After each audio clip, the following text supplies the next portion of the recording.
Hi everybody, welcome to the grand finale. This is the final lecture of new material for the year. We're going to wrap up chapter 20 today, and then Wednesday you get the day off.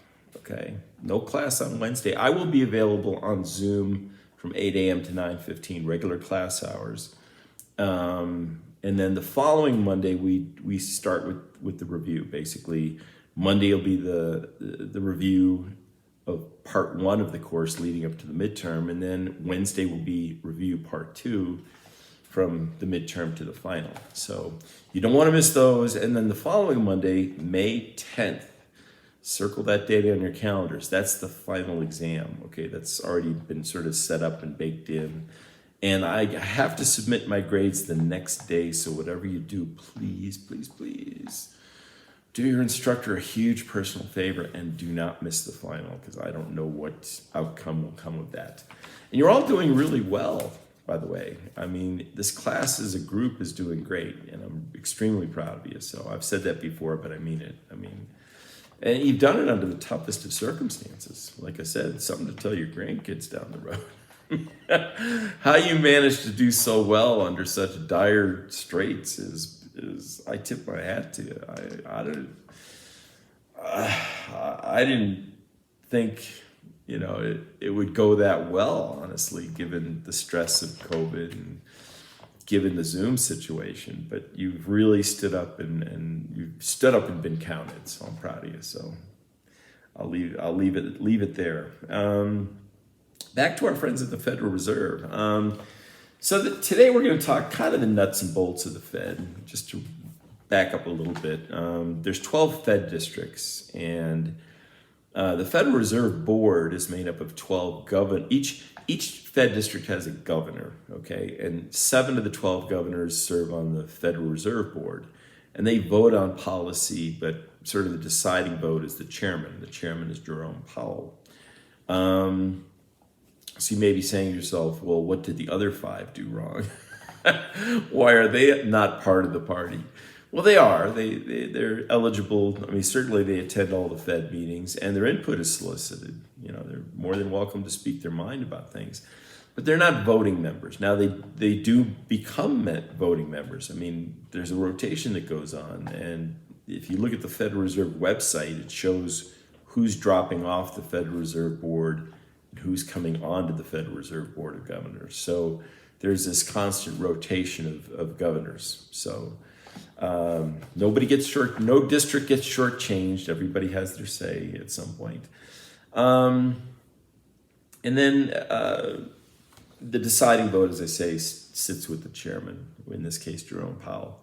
And again, he can't be fired by the president, even though he was appointed by the president.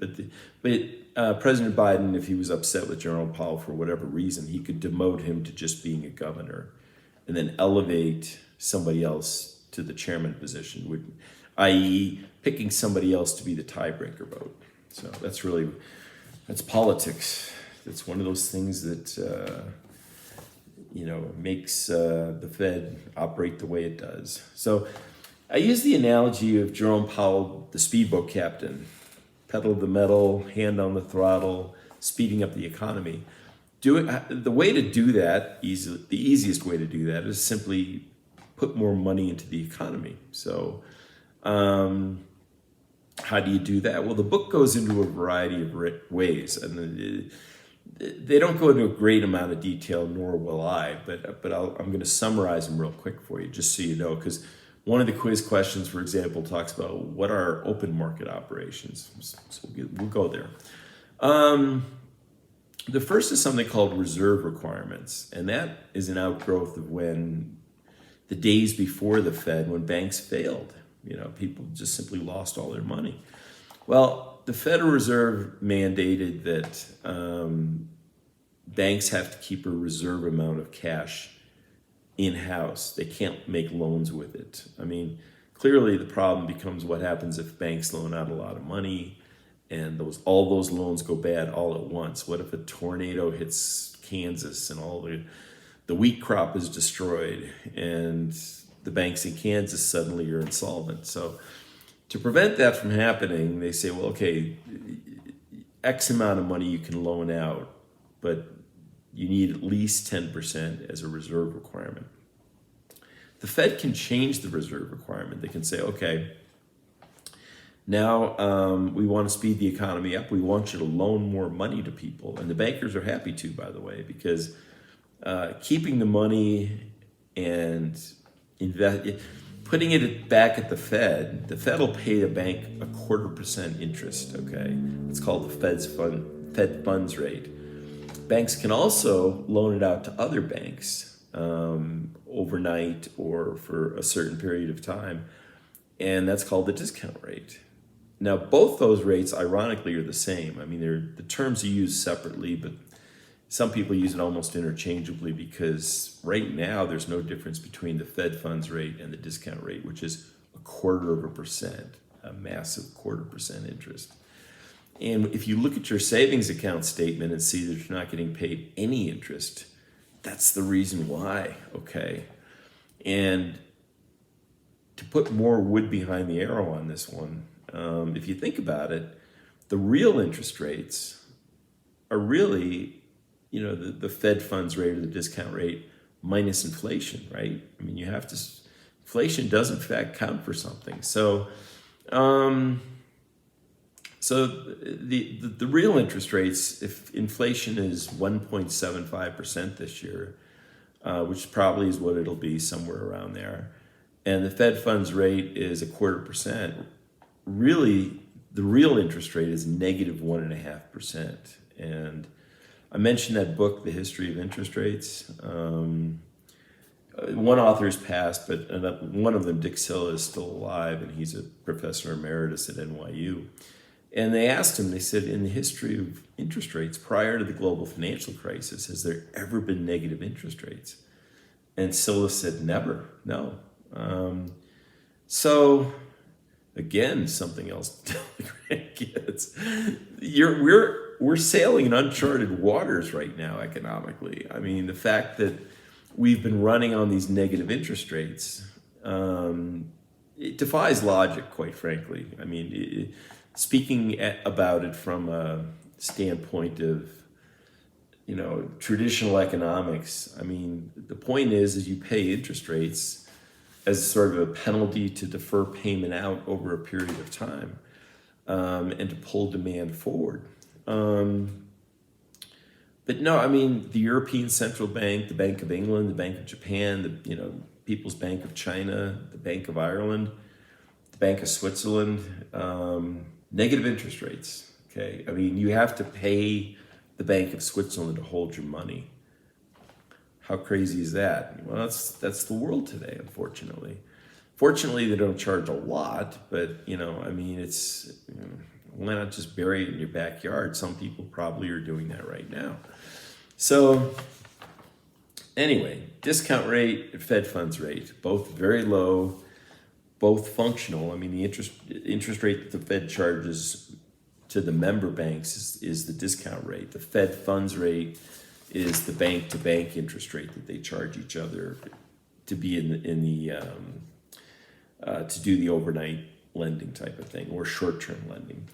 And again, banks want to lend because when the Fed's only giving them a 0.25 point, or another bank's only giving them a 0.25 percentage point, they want to do the car loan, they want to do the mortgage loan, they want to do the credit card, because the interest rates, they'd be shutting their doors, really, or be closing a lot of branches if they didn't have that extra access to income. So there's that. I mentioned the Fed started back in 1917, that's right. But the idea of a U.S. central bank started way before that. This fellow that the people on Broadway decided to make a musical about, Alexander Hamilton, was the first person to propose a central bank. And there were fits and starts. I mean, everybody kind of agreed, yeah, there needs to be some central government entity that steps in. And again, between wars, the Great Depression, there were bank closures, that type of thing. It really wasn't until 1917 that something really stuck that the country was able to manage with. So the Federal Reserve then came into existence.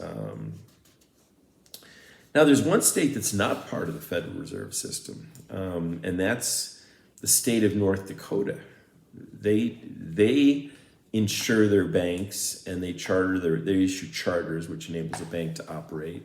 And so the Bank of North Dakota is the only one that's, when you go to a bank, you'll always see in the lower right corner of the door area, it says FDIC insured, accounts insured up to $250,000. North Dakota does not have FDIC insurance. Okay, they're not part of the Federal Deposit Insurance Company. They're not really controlled by the Fed either.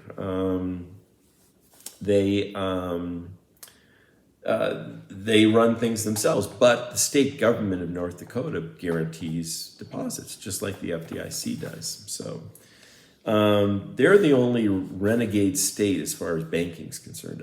All the other 49 are part of the Fed, and they're also part of the, we'll get into the FDIC in a minute, Federal Deposit Insurance Corporation. So commercial banks, typically, primarily business banks, but they use the term for business plus individual banks. Retail banks are those that are really for individual banking, just like businesses. We talk about retail shops. Commercial banks and retail banks provide demand deposits. Now, this will be on the quiz. A demand deposit is your checking account, and it's called a demand deposit because you demand it, you receive it. That's the agreement with a demand deposit. You put your money in the bank decides, okay, we're going to hold it, but when you want it, they have to give it to you immediately, just like that. Certificates of deposit pay a little bit of interest. The reason they do is they're what's called time deposits. There's a certain time constraint on your money. In other words, if you get a 3-month certificate of deposit, you can't access that money for 3 months, or the bank will recall all the interest it paid you on that. Now again, 3-month CDs pay next to nothing nowadays, so that may not be too much of a penalty. And when you look at CDs, it says penalties for early withdrawal. That means that's the bank saying, okay, we're gonna yank back the interest we're paying you if you cash it in early. But that adds to the bank's reserves. That's money that they can loan out. Again, anything, think about it. If you can get people to deposit money and pay them 0.25% or pay them next to nothing, and you can turn around and loan that money out, anything above and beyond the reserve requirement is loanable funds, which are highly profitable compared to the alternatives for a bank. You just don't earn any money keeping it in your bank. You want to get it out to people to buy cars and homes and credit cards and stuff like that. So demand deposits are your checking accounts. CDs are time deposits. They call savings accounts time deposits too. I don't agree with that. And the reason I don't is I have a savings account, and I don't know why, because it doesn't pay anything either.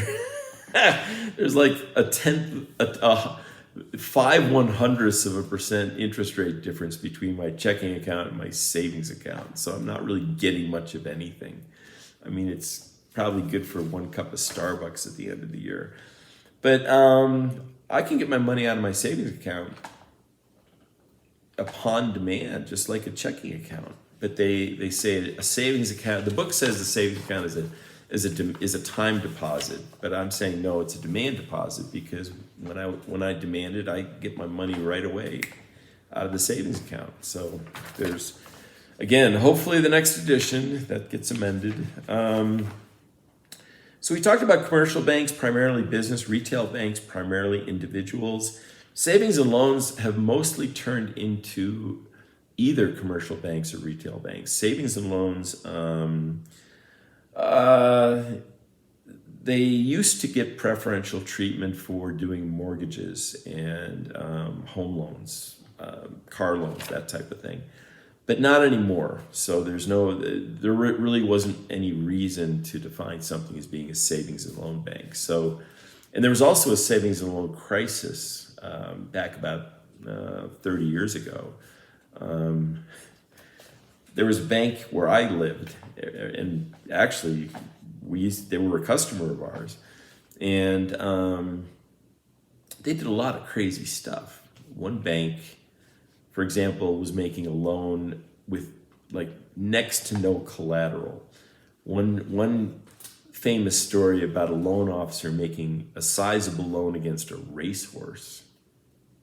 Can you imagine? Can you imagine walking into the bank Monday morning and you come around the corner to your desk and you hear the hoofbeats clopping and the whinnying of the horse and maybe even a pile of manure next to your desk? I mean, they did crazy stuff back in those days. So anyway, that takes us to who insures these people that do crazy things. For banks, it's called the FDIC, the Federal Deposit Insurance Corporation. For savings and loans, again, savings and loans pretty much are really just banks. It's the term savings and loans gone away, but the book makes reference to SAIF, which is the Insurance Fund for Savings and Loan Associations. And then there's NCUA, which is the National Credit Union Association, which is the insurance entity for credit unions.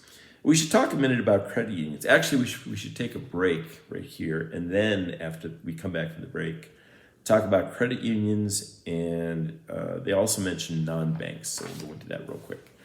Stay tuned.